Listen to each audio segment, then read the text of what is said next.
La siguiente transmisión es apta para toda la familia, contiene closed caption y es financiada con recursos del Fondo Único de TIC.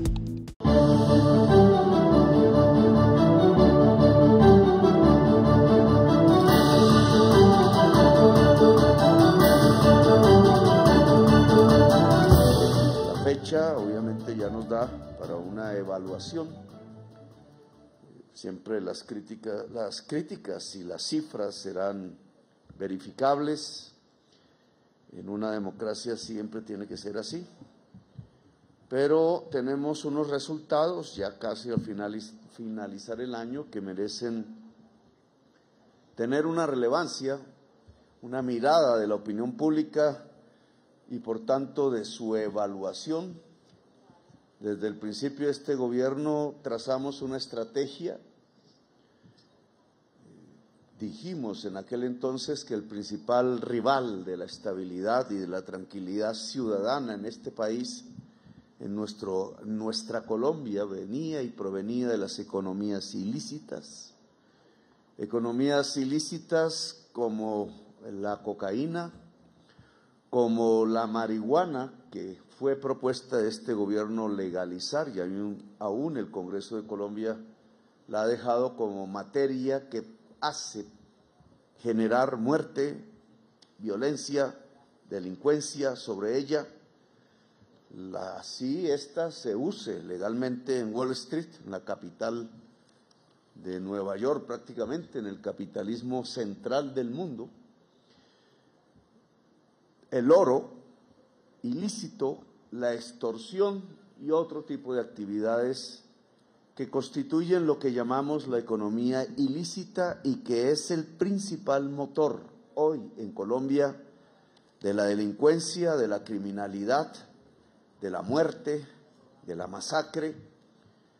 Medir este tipo de variables que en la matemática se hacen frías, que los números siempre hacen fríos cuando se trata es de tragedias familiares, regionales, de la tragedia nacional que aún no termina, 75 años de violencias que han cambiado de formas, de banderas, de entornos, de sistemas de ideas e incluso de la ausencia de cualquier tipo de sistema de ideas como ahora nos aqueja, pero que en total son décadas y décadas que llevan, según algunas personas expertas en contar muertos, 700,000 asesinatos desde el 9 de abril de 1948.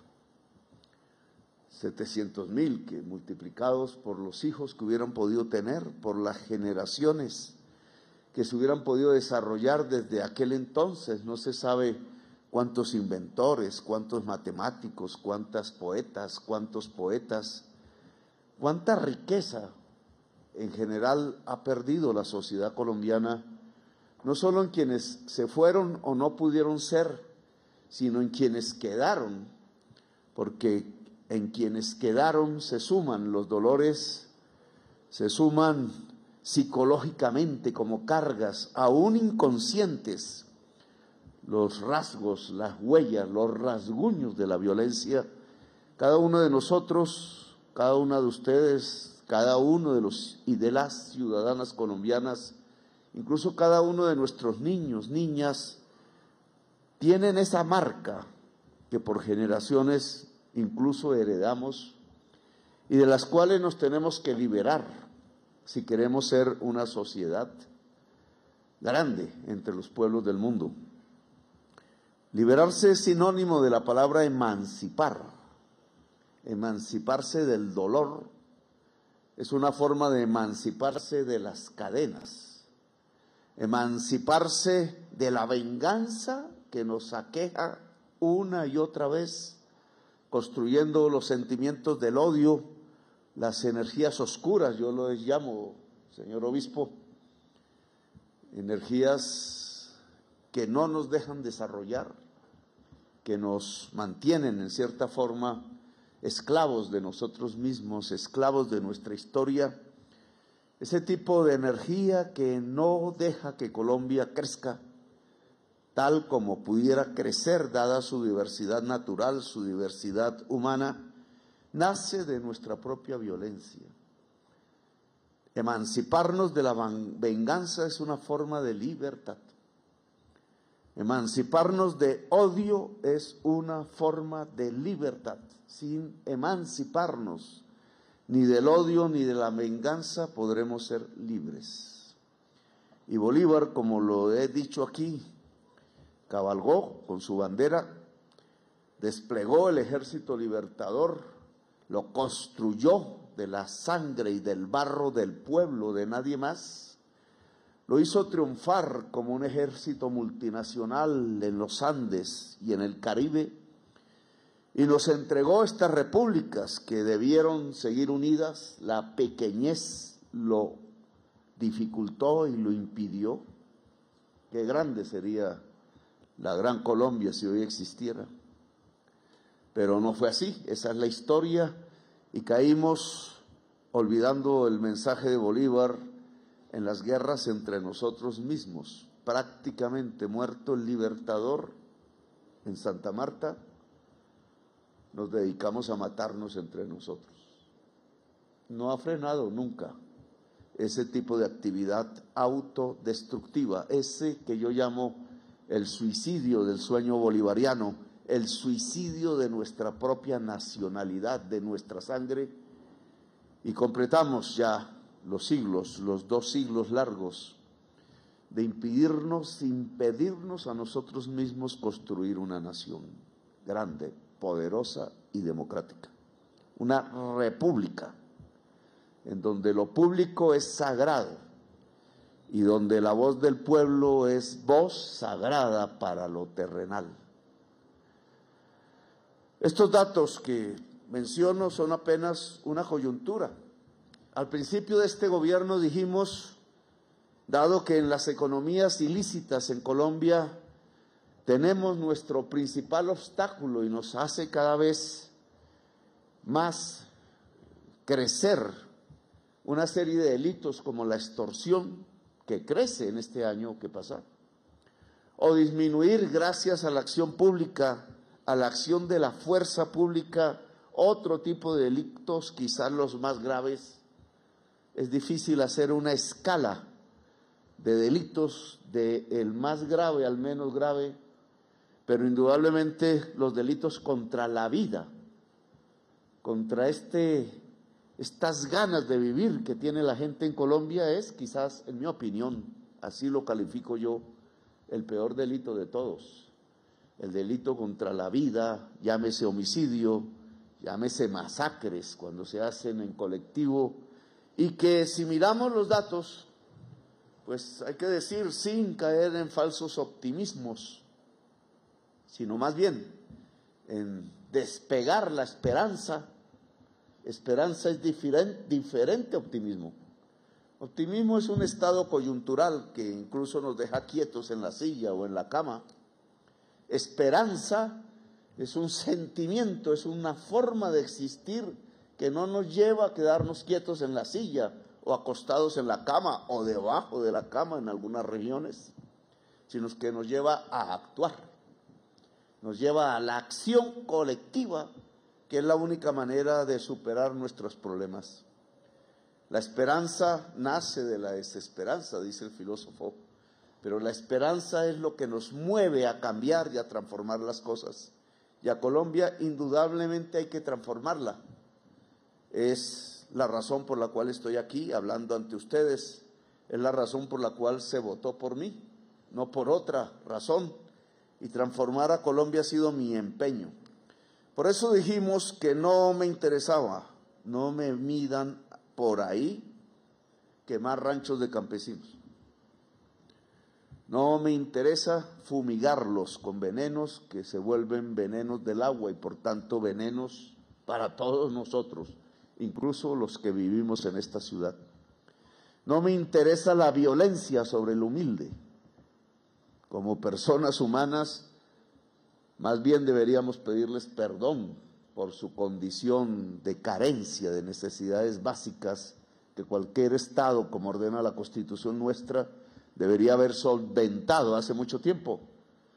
No me interesa golpear al campesinado. Ayer en la noche ya estuve con miles de ellos en el complejo cenagoso que hay en el río San Jorge, la Ciénaga de Machado, le dicen en concreto, y allí entre músicas de gaitas pudimos celebrar algo que la Constitución ordena desde hace décadas, no solo la Constitución del 91, sino la de 1886, y es que esos terrenos que abandona el agua cuando es verano, al lado de los ríos, al lado de las quebradas, al lado de las ciénagas, tantas hay en Colombia que son centenares de miles de hectáreas que abandonan las aguas, sobre todo en el Magdalena Medio y en el Caribe y en algunas zonas de los llanos orientales, son de uso común, son un bien público común, inenajenable, dice la Constitución, es decir, que no se puede ni vender, ni se puede apropiar nadie de manera privada, y sin embargo están apropiados. Y sin embargo han matado centenares de campesinos simplemente porque intentan ejercer su derecho de usarlas como pueblo, como común, tierras que la Constitución les deja para que sus ganados puedan comer o para sembrar arroz o comida, y que algún codicioso, poderoso, impide, como ayer tuve que entregarle los títulos que reglamentan el uso común de 2.500 hectáreas a la señora Maciel y al señor Lambraño, padres de campesinos asesinados. No puede ser en Colombia. Ese tipo de historia no puede seguir en Colombia. Por eso en la política de seguridad que construimos a principios de mi gobierno dijimos: la seguridad no consiste en quemarle los ranchos a los campesinos o a contar por miles sus descendientes asesinados. La seguridad no consiste en fumigar sus campos. Así hagan parte de las cadenas más bajas de la economía ilícita, el pequeño minero que defiende una draga de un poderoso, o el campesino pequeño que hoy mismo está sembrando hoja de coca o marihuana. Ahí no está el problema de Colombia. Más bien, en la carencia de esos campesinos es que deberíamos mirar el problema de Colombia. ¿Por qué los dejamos sin tierras? ¿Por qué los condujimos a la selva a quemarla o a cortarla para poder sobrevivir? Y ahora allí, en esas tierras de la selva, hay chacras o pequeñas fincas de hoja de coca. ¿Por qué los condujimos tan lejos de la ciudad de Bogotá o de Medellín o de Cali, donde están los grandes mercados de alimentos? ¿Por qué son presas de los intermediarios cuando quieren cultivar lícitamente?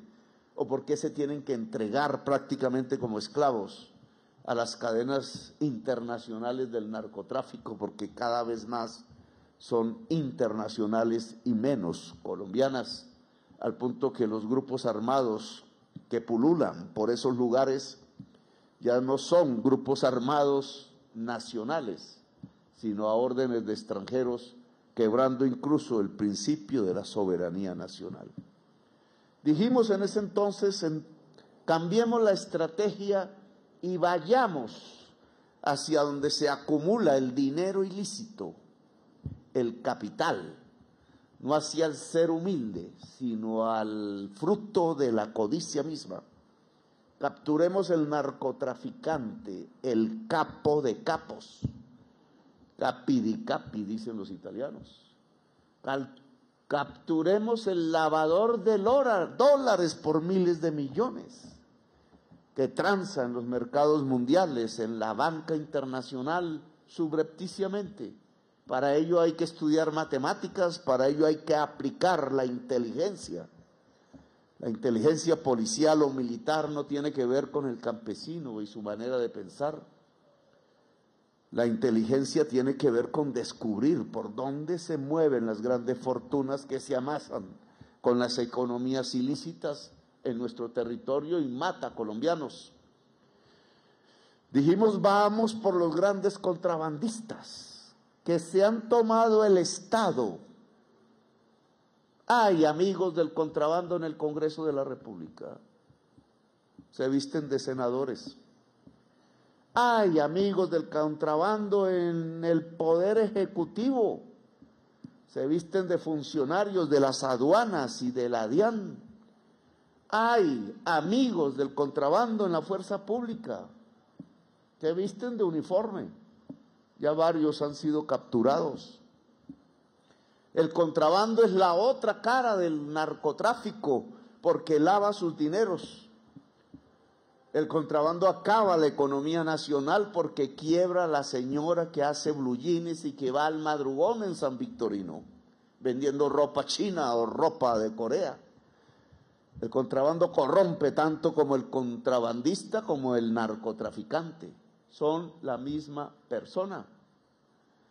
Solo que los narcotraficantes quizás más perseguidos no llegan al Palacio de Nariño, pero han llegado también. Y los contrabandistas ni se diga. Y dijimos allí, entonces, si no atacamos al campesino humilde, atacamos al capo de los capos, que son muchos y no viven en Colombia, la mayoría. Esos resultados han dado otro tipo de resultados que se miden en vidas, porque dijimos la seguridad no se mide en muertos. Se mide en vidas salvadas. Una seguridad medida en muertes no provoca más sino un genocidio y ensucia el honor militar y policial y destruye a través del odio y la venganza la sociedad colombiana.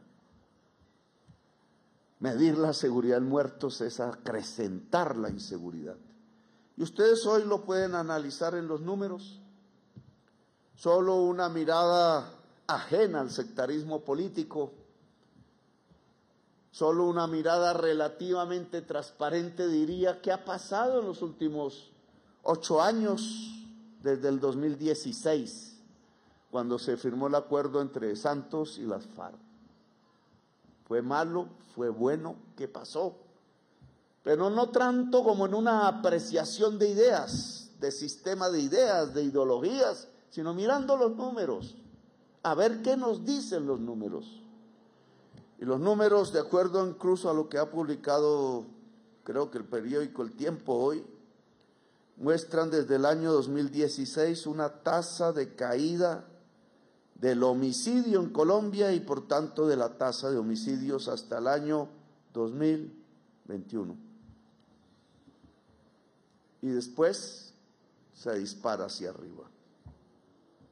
Incluso la fecha no es 2021 porque en el 2020 estuvimos la cuarentena y empieza a arrancarse en el 2019. ¿Por qué? ¿Por qué si venía cayendo tan abruptamente los homicidios en Colombia? Llegó al orden de 14.000 homicidios al año, todavía muchos, pero indudablemente una cifra lejana a los 28.000, 27.000 que llegamos a tener en la peor época, con poblaciones aún menores. ¿Por qué se disparó hacia arriba? ¿Quién me lo puede explicar? Yo creo que, señor obispo y señores generales, es fácil de explicar. Porque un gobierno decidió que subieran. Porque una política pública, para no hablar de gobiernos, decidió que subieran. Porque hacer trizas la paz no trae sino la muerte en Colombia. Y quisimos, yo no, pero los colombianos sí, y es respetable su voto, que así fuera. Pero el resultado, ¿cuál fue? Bonito un país donde sube la tasa de homicidios. Bonito un país donde de 14.000, de 15.000 pasamos a 23, a 12.000, fue a 14.000, a 16.000. La última cifra nos está dando al general de la policía una cifra que se está situando en los 12.752. ¿Fue bueno o fue malo el ascenso del homicidio en Colombia entre el año 2019 y el año 2023? Yo digo que fue malo. Y yo digo que no se debió haber hecho Trizas La Paz. Afirmo que estas firmas nos dan la razón en el sentido de que hay que insistir profunda y tercamente en que Colombia salga de la violencia, en que Colombia haga la paz. General, me permite la cifra del año 2017 en homicidios, si usted me la alcanza, y aquí colocamos la comparación en cifras, 2017, 2019, 2023, 2024.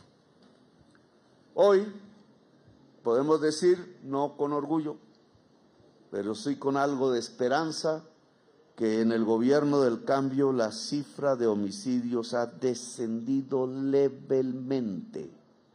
Este año 1.4%.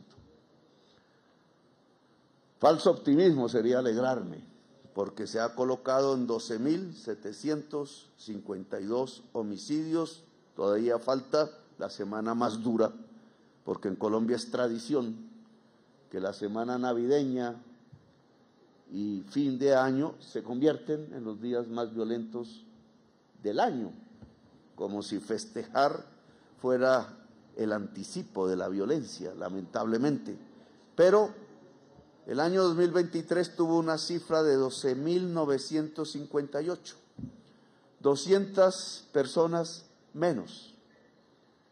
200 personas que, si no hubiera una política pública de disminución del homicidio en Colombia, quizás estarían muertas o más, si acaso. Es un leve número de disminución que nos hace sentir esperanzados. Espero, general, que para el año entrante bajemos de los 12.000 homicidios y podamos retornar a la senda de la pacificación en Colombia. También lo podemos decir respecto a las masacres. Las masacres han disminuido en Colombia, tanto en número como en número de personas que han muerto en las masacres. ¿Tienen número, general? Vale.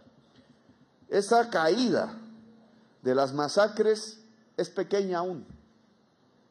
Se trata más o menos, para dar la cifra exacta, que tampoco me la tienen aquí escrita, de una caída de cerca del 10%. Vamos a ver si lo encontramos, pero no está. 13% de caída de las masacres. 13%, aunque es una cifra importante, aún no es suficiente. Caída tanto en número de masacres como en número de personas muertas, asesinadas en masacres. Cae el homicidio, cae la masacre, cae el número de víctimas en masacres, cae el secuestro, caen la mayor parte de los delitos que ya no son contra la vida, sino contra el patrimonio. Razón del comienzo de una esperanza, pero no caer en falsos optimismos. Podemos decir que perseguir a los capos ha dado buenos resultados, pero aún necesitamos muchísimo más capos. Esta cifra de recuperación en bienes de 333.000 millones de pesos aún es insuficiente. Debemos llegar a 1 billón. Debemos arruinar a los capos a través de la inteligencia policial general. Si no llegamos a esas cifras, el delito sigue pagando en Colombia. Así que este año que viene es el año no de la caída tenue del homicidio, sino de las rupturas reales para quebrar el delito contra la vida y el delito contra el patrimonio en Colombia. De los datos que aquí tengo, solo sube la extorsión. La extorsión es producto de la banda urbana o semiurbana. Tanto en las grandes ciudades como Bogotá, como Medellín, como Cali, como Cartagena, como Barranquilla, sobre todo Barranquilla, que se ha convertido en la capital de la extorsión en Colombia, como en zonas semiurbanas en las provincias colombianas, la extorsión crece. Se puede adelantar la tesis de que como cae el narcotráfico, sube la extorsión. Es probable. Pero en Colombia tenemos que lograr que caiga el narcotráfico y que caiga la extorsión. En narcotráfico, las cifras que tenemos, todavía sin acabar el año, es que incautamos 100.000 toneladas más. De 727 toneladas, 100.000 no, 100. De 727 toneladas pasamos a 826 toneladas. La cifra es importante. Significa que la Armada, significa que la Policía Nacional, significa que el Ejército de Colombia han roto cifras que se convierten en récords continuamente en cada año, de lo que lleva este gobierno incautando cada vez más toneladas de cocaína. La mayor cifra en el mundo de incautación de cocaína. La fuerza pública con la mayor experiencia mundial efectiva en la incautación de cocaína. Significa ni más ni menos que lazos corruptos, que aún existen porque ese es el poder del dinero, se han venido rompiendo teniendo una fuerza pública cada vez más transparente y honesta, única posibilidad de construir un Estado democrático libre en Colombia. De ustedes depende que podamos tener libertad en Colombia, pero esa libertad se construye a partir de la honestidad, tanto de civiles como de uniformados. Hay datos que nos cortan en cierta forma el optimismo. El consumo de cocaína en China y India ha incrementado. Si se dispara, prácticamente el mercado mundial de cocaína se volvería ilimitado y las dificultades en nuestros países crecerían exponencialmente. Esto nos ha sucedido en estos 50 años porque existe un mercado, el de los Estados Unidos, pero ahora tenemos un mercado mundial. Y en esa medida el reto es mayúsculo. Por eso en mi conversación con el presidente de Ecuador, y quiero, señor general de la policía, que tome nota, acordamos realizar una reunión, quizás en Islas Galápagos, en algún lugar del Pacífico, con la China y con la India para establecer una estrategia. Una estrategia que no es puramente represiva, sino que tiene que ver con cómo el campesinado, la mayor parte de él negro, descendiente de África, y las comunidades indígenas del litoral pacífico pueden acceder a los enormes mercados de la China y de la India con productos lícitos, café, cacao, maderas, ojalá elaboradas, ojalá industrializadas. Esa reunión debe presentarse a principios del año entrante. Quizás ellos no reconozcan que en sus sociedades está creciendo el consumo de una droga que es propia del capitalismo, que es propia de la codicia, de los negocios, como el fentanilo, al contrario, en los Estados Unidos crece porque es propia de la decadencia y de la muerte. Drogas, unas para trabajar en exceso, para no dormir, y otras para, al contrario, morir, que es un poco la enorme contradicción de las sociedades que estamos presenciando en esta época del siglo y que tiene que ver con las culturas que se desarrollan ante la extinción de la humanidad por la crisis climática y por el deseo de tener y ganar más y más y más, que se desarrollan también en un capitalismo que empieza a morir en medio de la codicia. Como sea el análisis, Colombia tiene que resguardarse porque no puede seguir siendo centro y antro de la muerte. Y por eso profundizar en los procesos de paz se vuelve importante. es el balance agridulce. Según los datos que me reportan las fuerzas militares, se han logrado una serie de afectaciones a los grupos armados que tienen que ver en este año que pasó y frente al EMC, que se ha negado a la construcción de una paz colectiva en este país, a la Segunda Marquetal y al ELN y al Clan del Golfo, 169 operaciones. Unas de ellas muy exitosas allá en el Plateado, Cañón del Micay. El Plateado se lo devolvemos a Colombia. Desde hacía años había sido tomada por una fuerza que obedece a los clanes mafiosos de México y que hoy es parte de la patria. El Plateado y el Cañón del Micay completo, el año entrante será parte del territorio colombiano, no en los mapas, sino en forma real.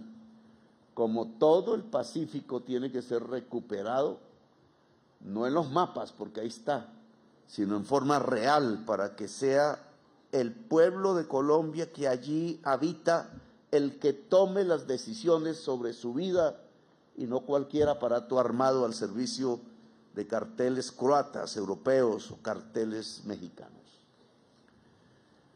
Entregamos el Plateado libre, liberado, y he pedido que los soldados y oficiales que estuvieron en esa acción, casi 1000, una cifra cercana, reciban la máxima condecoración de Colombia, la que creó Simón Bolívar, la Cruz de Boyacá. No he podido realizar esa acción, ministro. Ojalá este campo se llene de esos 1000 combatientes que en nombre de la patria y en nombre de un futuro inmediato, de una democracia real, tomaron el Plateado. La Cruz de Boyacá, desde el soldado regular que estuvo allí hasta el comandante de las fuerzas que allí estuvo. Todos se merecen la más alta condecoración que se entrega en Colombia. Se ha presentado 557 capturas. En la noche de ayer, el tercero al mando, hemos capturado el primero, el segundo, el tercero, que dirige el tren de Aragua a nivel internacional, en territorio colombiano, por inteligencia colombiana ayudada por inteligencias policiales. Es difícil hoy decir, pero no pongo punto final, que existe hoy el tren de Aragua, pero quizás se disemina en forma de bandas, quizás hasta que, ministro, no haya una política, y espero hablar de esto con el nuevo gobierno de los Estados Unidos, hasta que no haya una política de prosperidad para las juventudes latinoamericanas, incluida la colombiana, los jóvenes que no tienen nada en el barrio popular, hasta que eso no exista, quizás no podemos dar por perdido completamente la existencia de las bandas delincuenciales.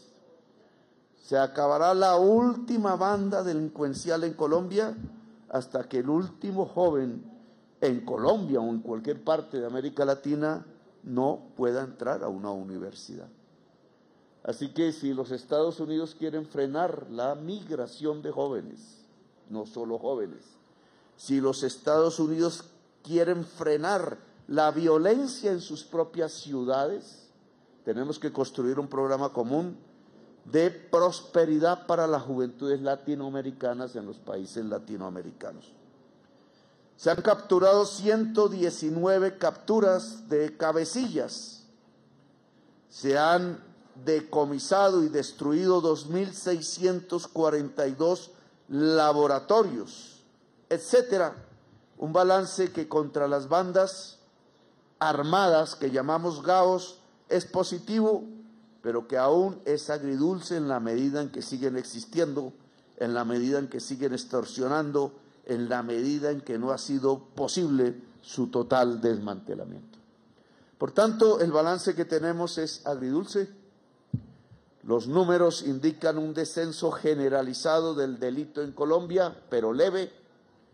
Podemos hablar de cifras de vidas salvadas, importante, pero aún los agentes que siguen construyendo la violencia en Colombia siguen vivos, siguen existiendo en el territorio nacional, y este es el año definitivo.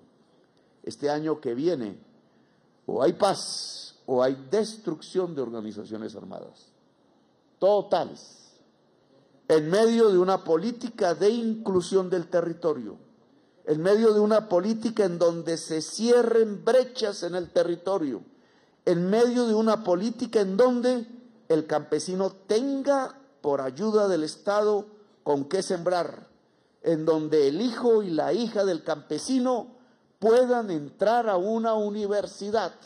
Solo así derrotaremos la violencia en Colombia. Justicia social y acción de la fuerza pública. Estas son las cifras que quería comentar con ustedes para su análisis. Número de asesinados en Colombia. Año 2017, un año después del Acuerdo de Paz de Santos, que fue en el 2016, 12.079. Cifra 2021, después del COVID, 13.685, 1.610 asesinados más. ¿Ese es el camino de Colombia? ¿Habrá la posibilidad de evaluar qué se hizo en ese año para que 1.610 colombianos murieran adicionalmente a los que ya se asesinaban hasta ese momento? ¿Es exitoso un gobierno que presenta esas cifras? ¿Es exitosa una política cifrada en el número de muertos y no en el número de vidas? Estas cifras indican que no. Ahora, si en el 2021 hubo 13.685 homicidios, en el 2022 13.453, en el 2023, primer año de mi gobierno, 13.555, hoy, 2024, aún sin acabar, 12.752. Disminuimos indudablemente en una cuantía que, de acuerdo a esta cifra general, si me las presentaron bien, implica más o menos 700 asesinatos menos entre el 2023 y el 2024. 700 menos. No subió 1.600 como entre el 2017 y el 2021, sino que disminuimos 700. Luego, cifrar una política de seguridad en el número de vivos y no en el número de muertos tiene éxito, que espero que en el 2024 sea sustancial, en el 2025 sea sustancial. Y esa será la responsabilidad mía como presidente, del ministro de Defensa, del ministro del Interior y de la cúpula de la Fuerza Pública. Felicito a quienes han ascendido hoy, a quienes han sido condecorados. Espero que mi próximo acto de condecoración, de los muchos que hay en el año, sea para los soldados, hombres y mujeres y oficiales que fueron capaces, sin ningún muerto, sin ninguna baja de ningún lado, de tomar el Plateado y sus alrededores y entregársela a la nación colombiana como parte del territorio colombiano y liberar al campesinado que habita allí de una esclavitud, la esclavitud a las mafias. Gracias, muy amables por haberme escuchado.